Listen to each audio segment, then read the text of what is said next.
It is sometimes said by some people that the gospel is a thing for those who are foreign to the faith or new to the faith, but really not something for established, mature Christians. I would suggest to you that that is absolutely untrue. That the gospel is every bit relevant to the lives of those who are well established in the faith, and in fact, the gospel is the thing that causes us to become well established in the faith and deepens us in our maturity before God. At the beginning of his letter to the Romans, Paul addresses the issue of the gospel rather extensively. And we want to take a look at that today. So we're going to be looking at Romans chapter 1, verses 1 through 17. Romans 1, 1 to 17.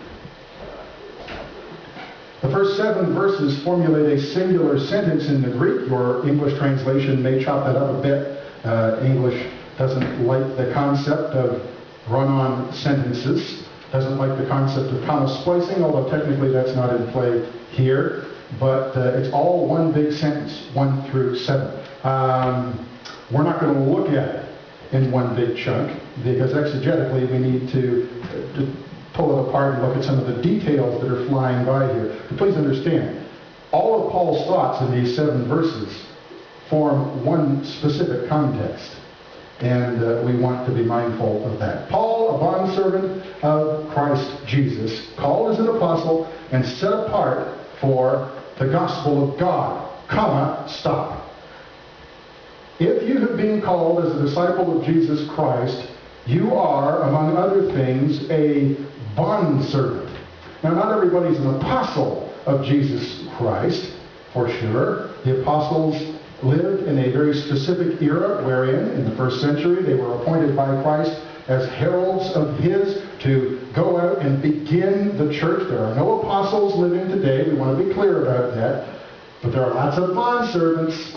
If you and I are disciples of Jesus Christ, then we are bondservants or slaves to Christ.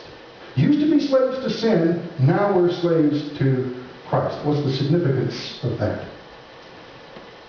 It is important to remember that the grace of God has freed his people from sin, but he has not freed us to sin. That is to say, we're not free to live our lives as we would please. We belong to him. We represent him on this earth as his ambassadors, and we are his slaves. What is a slave? What is a bond servant? Those two concepts are not necessarily synonymous, but in this context, they are. We have been bought at a price, bought, purchased by the blood of Christ, according to 1 Corinthians 6, 19 and 20. We don't belong to ourselves anymore. That means that the lives we live to honor Jesus. It means that our time and energy and resources are concerned with serving him, not serving ourselves. This can work out in some very practical ways, mostly related to our lifestyles. And it comes down to the little stuff you need to understand. You walk into the grocery store. You go down the spaghetti aisle. I love spaghetti, just so we're clear. And you look at all of the various noodles that you can buy. And there's the no-name brand noodles, and they cost this much. And there's the Catelli noodles, and they cost more. And you'll like the Catelli product better than you like the no-name product, because it's nicer in some respects. Well, that's my personal opinion. What do you spend your money on? Amy and I have decided to try something interesting in the way we do giving. It's kind of for fun. And you don't have to do exactly this, but it's a thought. In order to plow the gospel more deeply into our own lives and further be transformed in terms of how we think and how we feel and how we behave, we are looking at ways to spend less on some things that we normally spend money on, perfectly valid purchases that we make every week, seeing if we can find ways to trim back on those and then take the additional dollars and put them in the plate.